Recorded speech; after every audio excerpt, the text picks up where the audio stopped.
Olá pessoal, no vídeo de hoje a gente vai fazer um 2 em 1. Primeiro a gente vai falar do filme Ainda Estou Aqui, na dica de Eri, e depois a gente vai falar sobre a crítica que eu tenho, muito crítica, a relação que marxistas, comunistas, socialistas têm com arte política. Mas antes disso, não se esquece, chega junto na campanha de engajamento do canal, se inscrevendo, ativando o sininho, curtindo, comentando, compartilhando, tudo isso ajuda demais. Vocês estão me abandonando depois que a gente chegou nos 10 mil, mas não me abandonem, cheguem junto. Cheguem junto também na campanha de financiamento coletivo do canal, seja no Apoia-se ou no Pix, que o QR Code está aparecendo aqui na tela, ou se inscreva no clube de membros, que o botãozinho está aparecendo aqui embaixo, beleza? Valeu, simbora pro vídeo.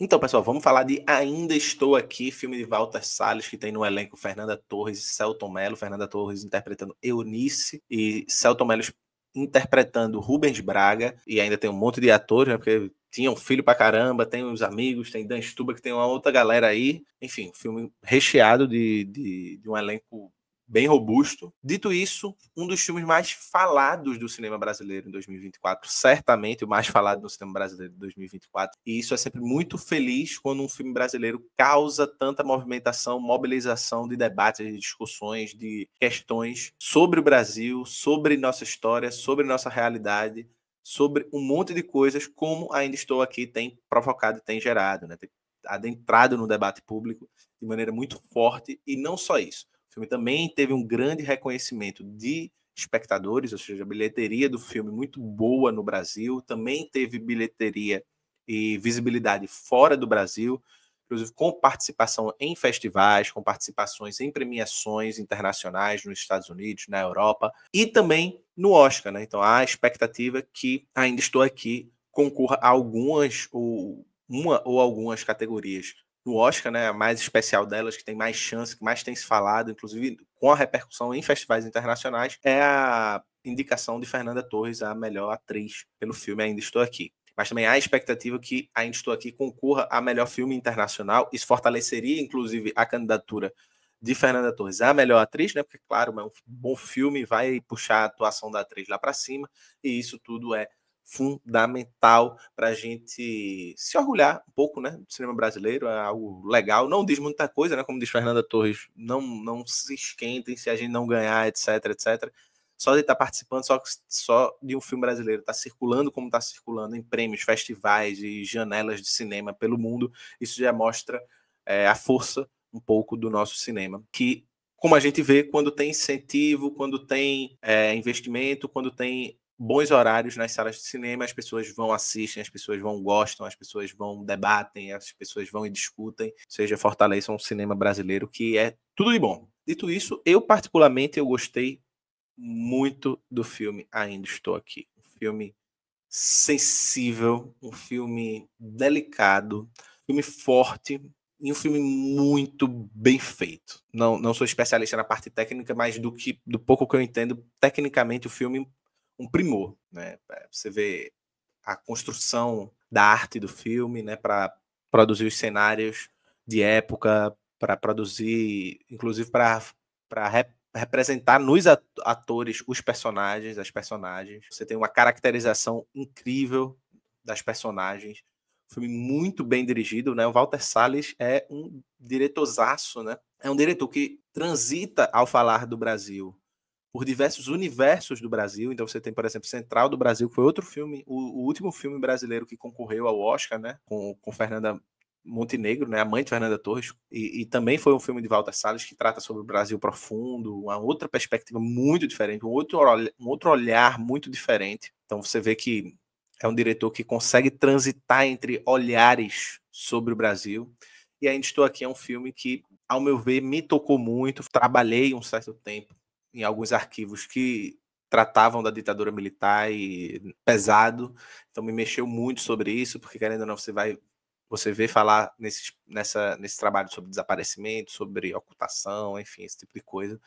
Então, é um filme que particularmente me mexeu muito e que me tocou muito, e que é um tipo de filme que aborda problemas pesados e aborda a violência de uma maneira que eu não necessariamente acho que é a que vai agradar a maioria das pessoas, mas é uma maneira que eu acho que, para mim, é mais eficiente.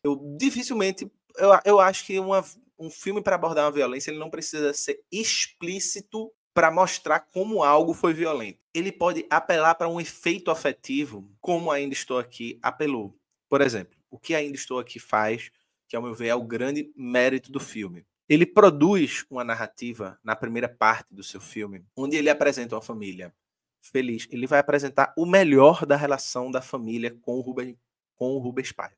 E o objetivo é óbvio. Então ele apresenta o melhor da relação daquela família com o Rubens Paiva. O melhor da relação daquele círculo de pessoas com o Rubens Paiva. Porque no momento em que os militares chegam, levam ele e ele nunca mais volta, você é automaticamente inserido na dor daquela família. Justamente porque você foi apresentado ao Rubens Paiva no melhor do que ele era, na relação que ele tem com as crianças, com a esposa. E com isso você vai poder entender a dor daquela família, vai poder empatizar com a dor daquela família. A violência não foi mostrada.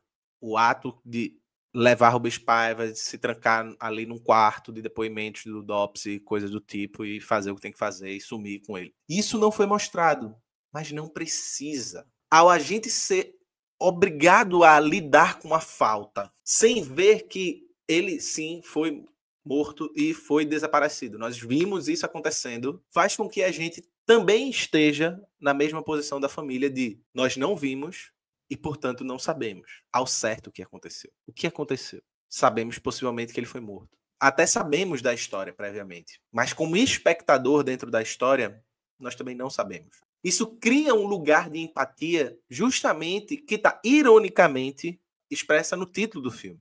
E que, para mim, coloca exatamente o que é de cruel desse crime que a ditadura cometeu, não só com ele, mas com diversas outras pessoas, né? Que é o crime do desaparecimento, que é Ainda Estou Aqui.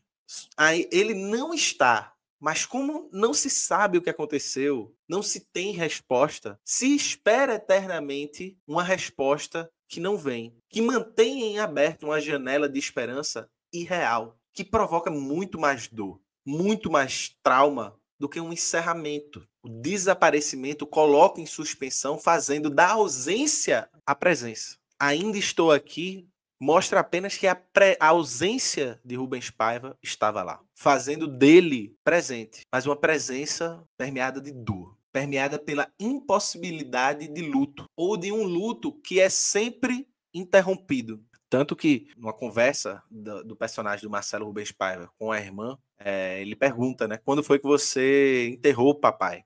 Né, enterrou simbolicamente. E aí ela vai dar uma resposta, ele vai dar outra, né? Ou seja, você vê que houveram tempos diferentes para perceber que aquela ausência teria que ser conformada, não é lidada, mas conformada sob o signo do fim. Essa ausência não era uma ausência temporária, era um fim. Ou seja, houve um tempo de espaço entre o desaparecimento e o fim, que talvez para Eunice seja marcado naquela foto dela com a certidão de óbito do Rubens Paiva. Então, ao meu ver, o filme, ao fazer isso, e esse para mim foi o grande mérito do filme, é o grande elemento central, ele traz para a gente a sutileza de que a dor e a revolta por um fato não precisa estar conectado com a caracterização da brutalidade daquilo que é violento. Não precisa necessariamente estar conectado com a crítica radical a essa brutalidade. A gente se conecta pela empatia que nós temos com o fato de que todos os seres humanos estão sujeitos à dor. Ainda mais quando é uma dor gerada por uma injustiça, que no caso de Rubens Paiva, a injustiça de ser vítima da ditadura. Obviamente, e aí já transitando para a segunda parte do vídeo, o filme trata de uma família de classe média. E aí eu sempre me pergunto, quem diria que um filme sobre uma família de classe média, baseado numa história escrita por alguém da família, que era uma família de classe média, retrataria e reproduzia elementos e visões de mundo da classe média. Eu fiquei chocado quando eu vi que isso era uma grande questão. Assim. O que vocês queriam? Que fosse uma família de classe média que, na verdade, todos fossem pequenos Engels, traidores da classe. Não precisa ser. Até porque a dor da família é legítima. Ou é ilegítima a dor daquela família? Ao meu ver, é uma dor legítima. E esse é o grande ponto. A legitimidade daquela dor é o que possibilita a nossa empatia. E, obviamente, é óbvio, evidente, inclusive tem um livro de Butler que se chama Vidas Precárias, vale muito a pena ler, que mostra exatamente isso. A depender da classe, a depender da cor, a depender do gênero, a depender da sexualidade, a depender de uma série de fatores, alguns corpos vão ter o direito ao luto e outros não. E sempre foi assim. Alguns corpos vão ter direito à voz de contar a sua história e outros não. A família Paiva possivelmente gera mais empatia justamente por estar no lugar de pessoas que são corpos enlutáveis. O grande ponto é que esse processo que gerou essa dor não lutável da família Rubens Paiva é um processo legitimamente condenável, legitimamente cruel com quem ele se abateu, independente de qualquer coisa. Isso significa há diversas histórias na ditadura que não foram contadas, histórias de pessoas mais pobres, pessoas pretas, dos indígenas especialmente, tem muito pouca coisa sobre os indígenas na ditadura militar e sofreram bastante. Por exemplo, histórias da própria repressão dentro do próprio exército. Teve muitos soldados que foram reprimidos, mortos, enfim, dentro da própria instituição das Forças Armadas. E que essas vozes, obviamente, ainda não foram plenamente ouvidas. O que a gente tem que lutar é para que essas vozes ganhem vozes, tenham direito a falar, tenham direito a se expressar e contem suas histórias. O que não ilegitima em nada nem a dor, nem a empatia, nem a aproximação, nem a possibilidade de contar a história do Rubens Paiva. Porque a nossa luta, como aponta Butler, Benjamin, que fala de corpos que podem ou não ser enlutáveis, de quem pode ou não contar as histórias, é para que todos tenham direito à empatia humana, para que todos tenham voz para contar, para que todos tenham a possibilidade de contar as suas dores, para que todos tenham a capacidade de se sentir empáticos uns para os outros, independente de quem nós sejamos, e não criar um efeito reverso de simplesmente não ser empático com o desaparecimento de uma pessoa na ditadura militar, que gerou, sim, muita dor pelo fato de que eles eram classe média. Inclusive, eu sempre uso esse livro de Butler. O que a gente busca é destruir esse lugar de precariedade de um corpo. Esse lugar que a classe média tem, de poder contar a sua história, de poder se sentir que sua vida importa, que causa comoção, que causa dor, ele não tem que ser retirado. Ele tem que ser universalizado. Então, por óbvio que isso não significa, e aí o vídeo de Jones, eu concordo muito mais com o vídeo de Jones do que o vídeo de Chavoso, que o vídeo de Jones consegue reconhecer a sutileza, a delicadeza do filme, e consegue reconhecer a dor da família, fazer uma problematização acerca desse aspecto, do olhar de classe média, por exemplo, sobre a empregada, e que aparece em diversos momentos do filme, e que, bem, não significa, não diminui nada o filme. O filme não precisa ser um livro de crítica social. Um livro de crítica social é um livro de crítica social. Um filme é um filme. E aí vem um ponto que é, muitas vezes, os marxistas, os comunistas, os socialistas têm uma perspectiva da relação arte e política muito ou paternalista de um lado, ou de um instrumentalismo bastante empobrecedor no sentido artístico de outro. Acho que o exemplo disso é diversas peças do realismo socialista, assim, que é pobre, né? Pobríssimo. Entendo, tinha sua função, mas pobre. Bem, de um lado, parece que a arte ou tem que ser um instrumento de ensinar as pessoas que são muito burras, né? É uma coisa meio paternalista isso, né? Ensinar as pessoas que são muito burras os interesses dela, quais são? Elas não sabem os seus interesses, são seres humanos incapazes de saber seu próprio interesse.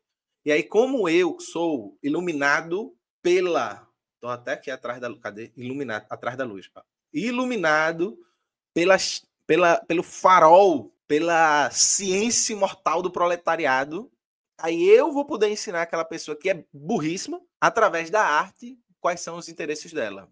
E por que essa sociedade é ruim.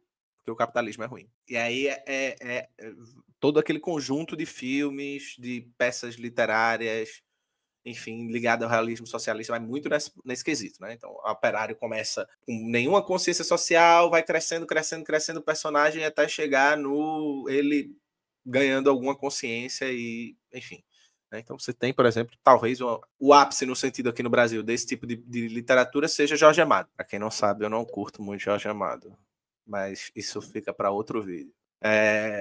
Jorge Amado, né? Então, por exemplo, na época, Jorge Amado teve um problema com Graciliano Ramos, os dois do PCB. E Graciliano Ramos ia ser expulso do PCB. Por quê? Porque como Graciliano Ramos reproduz, por exemplo, a classe trabalhadora, não é um proletariado que vai necessariamente melhorar sua condição de consciência de classe, não. Você veja, por exemplo, Fabiano, em Vidas Secas, ele começa como uma porta e termina como uma porta. Né? Ele começa e termina explorado. Não muda em nada. Quase que Graciliano ia ser expulso. Por quê? Porque como é que pode o proletário ser retratado de uma maneira que ele não cresce na vida? Só que é isso. Ao retratar dessa forma, Graciliano expõe o mundo como ele é. Ainda estou aí, ele expõe o mundo como ele é da perspectiva de uma classe média. É uma descrição. Ele não é uma problematização teórica. Ele não é uma problematização crítica. Até porque o próprio Walter Salles fez Central do Brasil, que tem outros elementos de classe, outras perspectivas de classe diferente de Ainda Estou Aqui. Até porque tem muito filme crítico aí que vocês ficam babando, bajulando, como se fosse o ápice da criticidade, tipo Bacurau, que, na verdade, esse filme é muito mais classe média do que Ainda Estou Aqui. Muito, mas muito mais. Muito, muito, muito, muito, muito mais. Porque Ainda Estou Aqui nunca se pretendeu ser outra coisa. Diferente de Bacurau, que é pretencioso. Se pretende ser outra coisa, mas isso é para outro vídeo. Então, por um lado, o marxismo tem essa visão paternalista pedagógica de ensinar o proletário burro, jumento empacado, proletariado, bichinho, não sabe nada, rapaz. A gente tem que ensinar ele, a gente que é iluminado pela ciência imortal do proletariado, sem ensinar para ele os interesses dele, que ele não sabe. Burríssimo. Essa visão eu acho patética. E aí tem outra visão, que é uma visão instrumentalista, que é a arte. Ou ela tem que ser um panfleto político, ela tem que expor o horizonte de ruptura revolucionária. Então, Ainda Estou Aqui é um filme que fala, que apela a uma democracia burguesa em abstrato. Sim, e daí? O filme é ruim por causa disso? Olha, eu tenho um filme, eu não vou lembrar o nome, que é um romancezinho tacanho da União Soviética ali nos anos 40, 40 e pouco, depois da Segunda Guerra Mundial. Fraco. Agora termina com proletariado do mundo nível, não sei o quê. Um cosplay de bolchevique desse, esse filme desse chora. Agora, ruim, que dói. Mas tem outros filmes que não, pô. Vai ter filme niilista muito bom. Vai ter filme de todo tipo muito bom. Essa visão de que o filme tem que ser um panfleto, portanto, ele tem que ser um instrumento. Qualquer obra de arte tem que ser um instrumento, quase como se esquecesse algo fundamental nesses dois elementos, nesses dois pontos que a gente falou, que é, existe um elemento contingente da produção artística. Então, sei lá, um artista faz um filme para fazer a revolução. Sei lá, o filme tem essa mensagem, vamos fazer a revolução. E aí faz todo aquele padrãozinho, realismo socialista e os caralho. E o que é que acontece? Nada. E aí as pessoas vão e começam a se sensibilizar por um filme que não tem nada a ver, um outro filme. Isso aparece, por exemplo, tem uma série Ruptura, que é muito, muito engraçado no elemento, né? Enfim, não adianta contar a história, mas, enfim, as pessoas vivem isoladas dentro do seu trabalho e não pode sair do trabalho por nada, elas não sabem o que é o mundo lá fora. E aí, por um acaso, entra no lugar que eles trabalham um livro de autoajuda, assim, daqueles da pior qualidade, assim, que ninguém comprou, enfim, o autor é um fracassado. E aí as pessoas lá dentro começam a ler o livro e isso leva a uma revolta interna, por causa de um livro que lá fora ninguém lia, porque era um livro de autoajuda falido. Existe um elemento contingente, tanto na produção quanto na recepção, porque a gente não sabe o que vai mobilizar, a gente não sabe exatamente que tipo de afeto é mobilizável a partir de algum elemento artístico. Um exemplo que eu dou sempre, assim, o rap, ele tinha uma perspectiva política e de denúncia muito clara, muito muito forte, muito expressiva, e que ensinou, e que foi pedagógico, certamente, para muitas gerações das periferias brasileiras. Contudo, o rap, e essa é a grande sacada, o rap nunca foi uma copia e cola de manual de socialismo e de comunismo. Talvez quem mais se aproxime disso seja Eduardo Tadeu. Não é uma crítica social, pode se colocar, eu quero ser crítica e não ser um panfleto. Porque a arte, de certa forma, ela é sempre uma expressão do ethos, do espírito do nosso tempo. No que ele tem de bom e no que ele tem de ruim. Mesmo uma expressão descritiva, por exemplo, de uma família rica, por exemplo, Pasolini fazia muito isso. Você pega um filme de Pasolini, pobre nem aparece. Não aparece pobre no filme de Pasolini. É muito difícil. Filmes de Pasolini geralmente são sobre as famílias muito ricas, expondo todos os vícios da família rica, que são expostos para mostrar sua própria degeneração. Mas, claro, ele não mostra isso de uma maneira como se estivesse julgando. Ele mostra de outra forma, muito mais sutil. Percebe? A gente não precisa ficar apontando e dizendo pro espectador: isso aqui é muito ruim, isso aqui é muito bom. A gente precisa confiar na inteligência do espectador e na capacidade de que o espectador tem de entender e de reconhecer e de produzir e de mobilizar afetivamente os seus interesses. Meu grande problema com a relação arte e política e estética do campo marxista-socialista é que eles têm uma visão muito paternalista do proletariado, como se fossem seres burros, ignorantes, que o tempo inteiro precisam estar sendo ensinados que o capitalismo é mau e que existe um mal na Terra, uma coisa quase que infantil, de que existe um horizonte de liberdade e que se o filme não for crítico, não criticar tudo que é classe média e rico, não expor que sempre o capitalismo é ruim e que sempre o horizonte político tem que ser a revolução, o filme não presta. Aquela peça artística não presta. Quando, na verdade, por exemplo, Que Horas Ela Volta é um filme que não tem perspectiva revolucionária, tá? Não tem nenhuma perspectiva revolucionária. No entanto, é um filme que gera muito mais empatia pelas pessoas que vivem aquela situação do que Bacurau, que tem uma perspectiva revolucionária. No entanto, tem uma visão de mundo extremamente classe média. Além de que, ainda que o filme só fale de pessoas pobres. Ainda Estou Aqui, eu acho que ele tem o mérito de, contando uma história da perspectiva da classe média, com todos os vícios que essa classe média tem, que aparece, a meu ver, de maneira exemplar na relação que eles têm com a empregada. E com toda a visão de mundo que eles reproduzem, ao mergulhar na família, isso foi uma opção do diretor, ao mergulhar na família, né, isso até para respeitar o próprio livro, né, que ele estava se embasando para fazer o filme, ele expõe para a gente um fato que na psicanálise a gente sabe, óbvio que existe todo um conjunto de problematizações de uma rede de visibilidade do sofrimento, de visibilidade da voz, do luto e etc. Mas isso não significa que as pessoas não sintam dor, não significa que as pessoas não sofram, e que esse sofrimento de ter uma pessoa desaparecida pela ditadura militar, por mais que sua família seja classe média, é um sofrimento legitimamente universal para todos. É óbvio. Quantas pessoas desapareceram nas periferias do Brasil antes da ditadura militar e hoje, e até hoje? O problema é que o sofrimento dessas pessoas que continuam sendo desaparecidas antes e depois da ditadura militar, o problema é a invisibilidade desse sofrimento. A gente tem que tornar universal a categoria de ser humano, para que todas as vidas valham a pena serem vividas e que todas as vidas, quando perdidas, sejam choradas. Tal qual a gente chorou no filme com o desaparecimento do Rubens Paiva e, enfim, quem se emocionou, se emocionou. Quem não gostou do filme também não gostou do filme, acontece. Porque a função da arte não é somente ensinar. A função da arte não é ser um panfleto político. A arte no capitalismo, ela é um produto, ela é uma mercadoria, mas a arte ainda continua tendo algo de expor algo do espírito do tempo, mesmo quando apenas reproduz esse espírito de maneira irrefletida. Não à toa que Marx, Hegel, Lukács e a tradição da teoria crítica sempre usa a arte como o diagnóstico do tempo. Não à toa que o autor favorito de Marx era um conservador reacionário. Imagine Marx entrando hoje no Twitter e vendo as pessoas dizer que não pode curtir arte se não for revolucionária, se não for super crítica, que não sei o que. Aí Marx, eita, agora eu vou ter que deixar de ler Balzac. Não dá, né? Porque Marx sabia que Balzac, de certa forma, expunha ao seu jeito, à sua maneira, algo do nosso mundo.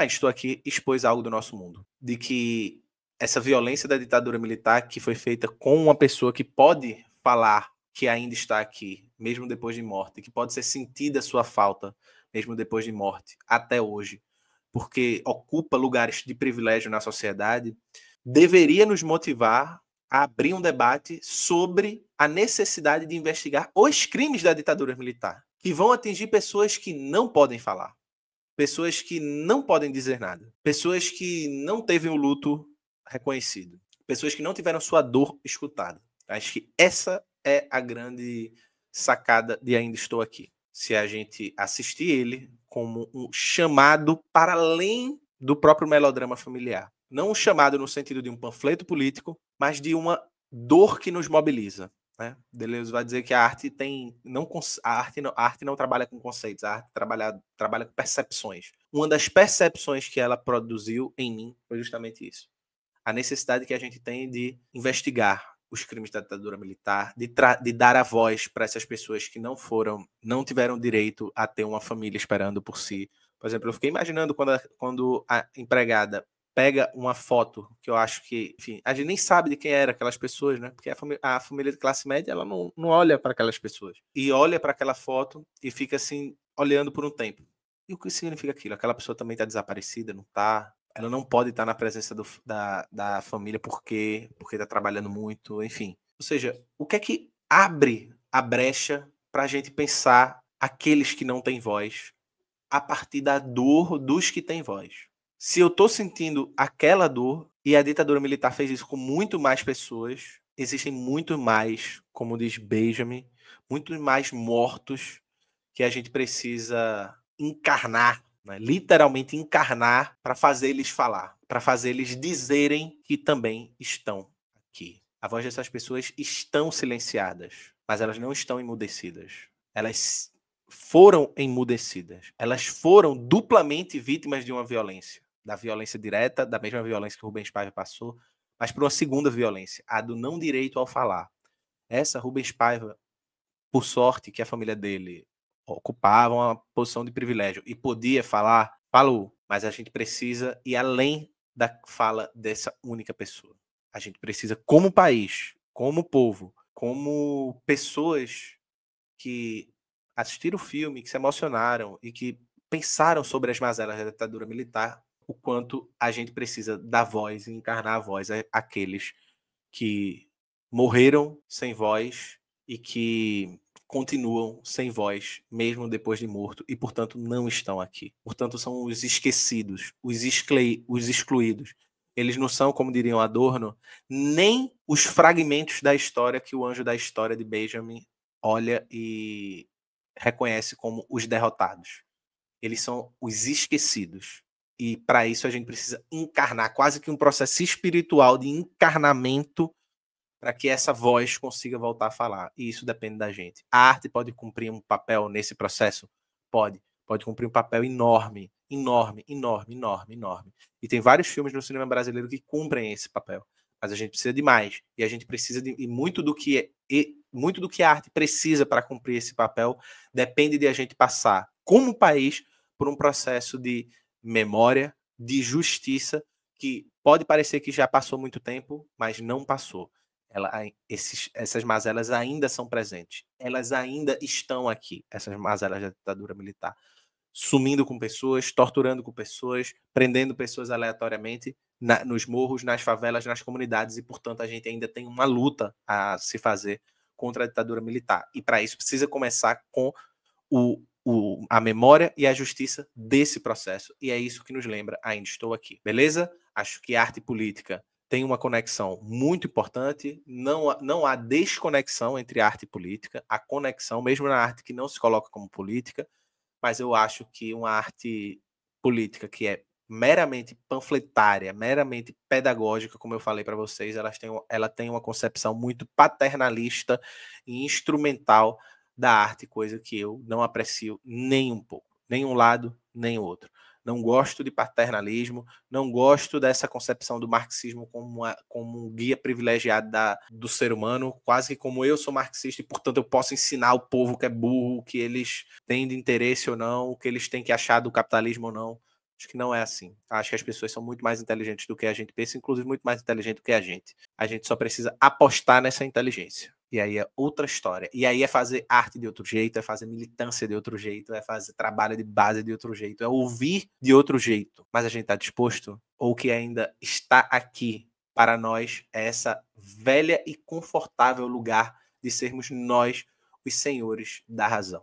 Tinha muito mais coisa para abordar, porque tem o vídeo de Jones, o vídeo de Chavoso, mas eu quis abordar somente os pontos que me interessavam mais, no sentido do que são os debates que eu acho mais interessantes para falar do filme e da arte e da política. Beleza?